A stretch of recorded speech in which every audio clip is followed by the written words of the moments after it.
due to great reception, we're going to be talking about more top 1 units that got countered. There's a lot in Dragon Ball Legends history, and last time in the previous video, we touched on a couple, specifically Ultra Super Saiyan 4 Gogeta, Fusing Super Vegito, Ultra Margin Vegeta, alongside Beast Gohan. So we've got some more to discuss in this video. If you're new here, press that subscribe button, press the like button to help support the channel, and let me know which unit you think had it the worst. So the first unit we're going to talk about, we're going to be diving into the 4th anniversary, where we got the Ultra who was Super Vegito. This Ultra here has one of the best arts, I'm not going to lie, but as a unit, he was easily one of the most balanced ever. And for an anniversary Ultra, that's pretty rare. But even being balanced, he was literally a gap ahead of the game. He doesn't do much in comparison to today's standards, but for that time, he was crazy, and even if you increased his stats, he could be good today. His main things are card draw speed, so he consistently gets card draw speed for every card he does, and he increases the damage sustained against the enemy for every card he does. So long combos are great. He has endurance too, no buff cancellation, it wasn't a thing like that then, and he gets his vanish back on his main, while also having an ultimate that does a lot of damage. I almost forgot he has the counter against blast arts. To today's standards, it's not all that, but when he presses a strike, he just does a bit of damage output, so it can give you some time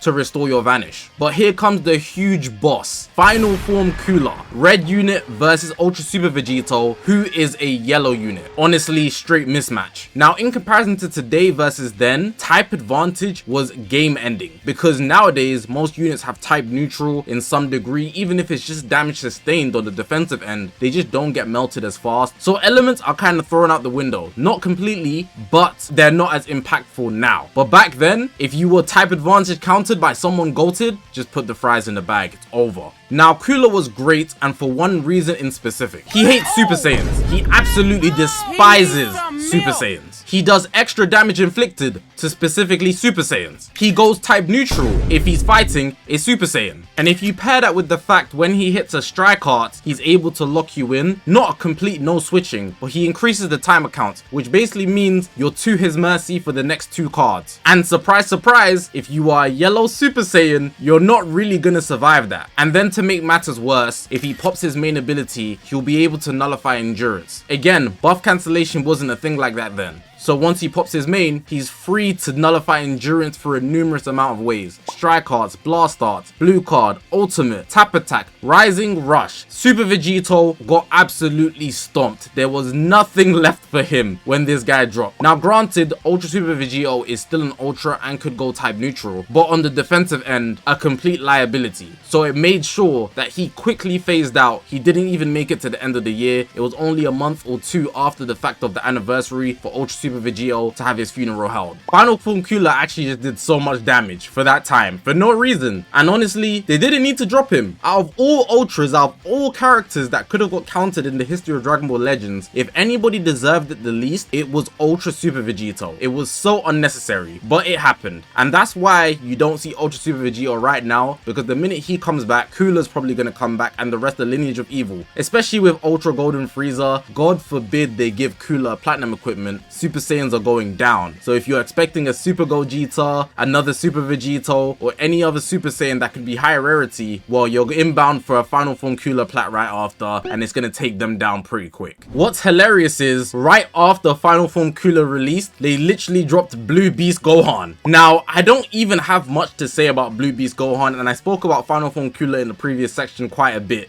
and how he countered Ultra Super Vegito. But Blue Beast, hey man, it's not even just Beast himself that got Cooler out the way. It was the whole scenario around Beast Gohan. I can talk about Beast Gohan for a while, but let's not act like he was the sole reason for why PvP was so corrupted at that time. That team, that trio of hybrid Saiyans that released after Final Form Cooler was easily one of the worst periods in Dragon Ball Legends. It's either you had Beast Gohan or you didn't, because the other 2 units on those teams, on that team, were pretty common anyways. So you needed Beast, who was the outlier, the Legends Limited, the highest rarity. The other 2 two being Pan and Super Saiyan Gohan, the Legends Limited from the future. Yellow, very valuable. He has endurance and he's able to destroy cards. He can also do lots of damage and he supports the team a lot. And you know, Pan also supports the team a lot while being a HP buffer, and Blue Beast being the man he does, he just absorbs all of this support, basically rendering Final Form Cooler useless. Now honestly, I think Cooler deserved it. That guy came out of nowhere and slammed the 4th anniversary Ultra for no reason. It just wasn't necessary. It just wasn't. And at the standard that he did, boy, if they keep releasing units like that after every celebration, this game, bro, we're just gonna go back and forth, create a problem, sell it. But for the standard of the video, let me talk about Blue Beast a little. Blue card, nuke.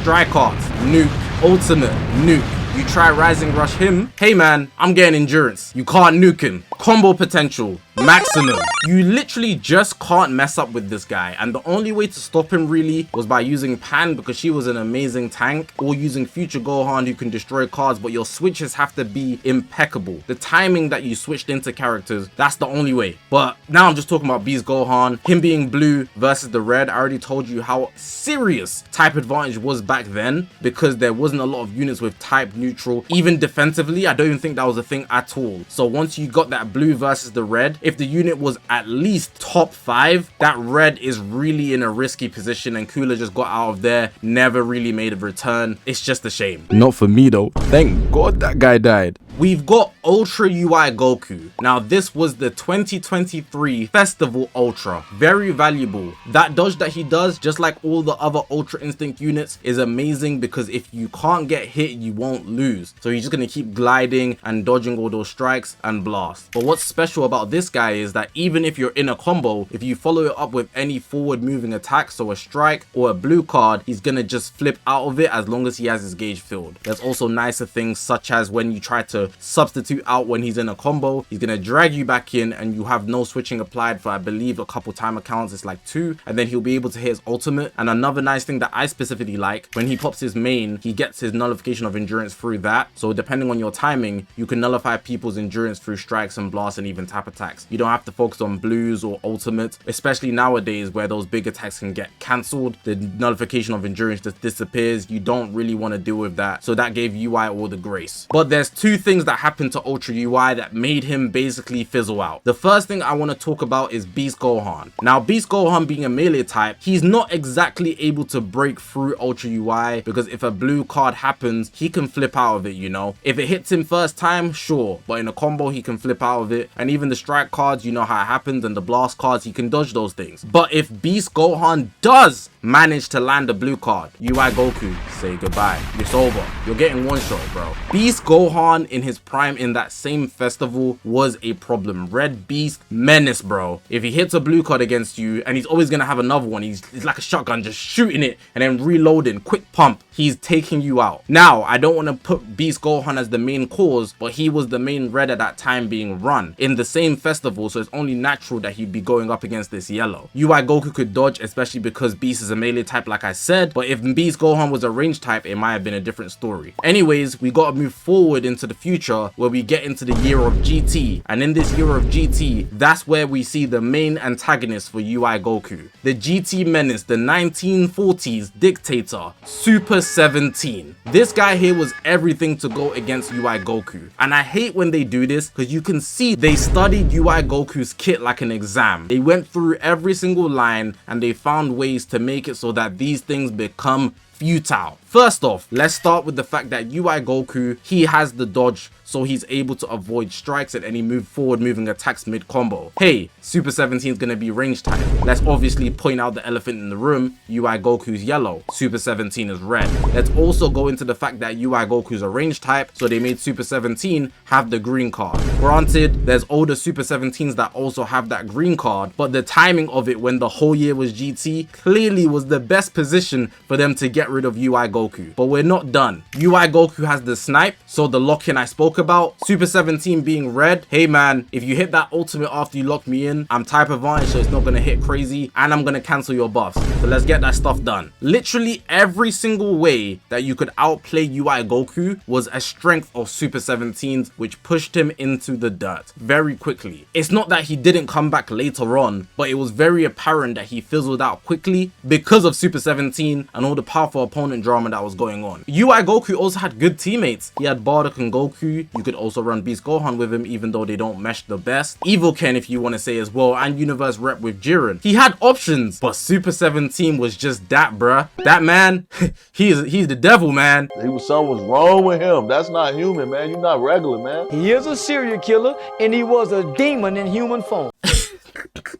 You could argue that Ultra Super Saiyan 2 Gohan kept UI Goku in the running. Having the anti-blast, they're both ranged, and the yellow protects the green from the purples. It gave UI some purpose, but especially with him coming off the boost, fighting a unit like Super 17 in his prime, you don't really want that smoke, man. So a lot of people just stopped using him because he began getting melted way too fast and it wasn't the safest option. It's either play with absolute perfect skill or you're just gonna get destroyed. So most people just put him down and decided to pick up a new toy. That's all I've got for this video here. Let me know which one you think was the worst. If you had to ask me, I'm personally going for the Blue Beast Gohan against Final Form Cooler. That was the mismatch beyond heaven and hell. There's no way to get out of that one. I thought Cooler countering USV was bad, but they just doubled it. So it was like, god damn, how you gonna do that, bro? But hey, let me know in the comment section. Hopefully you guys did enjoy this video. If you haven't already, make sure to press the subscribe button. We're on this grind to 200,000 subscribers. I appreciate you guys for watching, man. My name's Zakashi, guys, and I'll see you guys in the next one, man.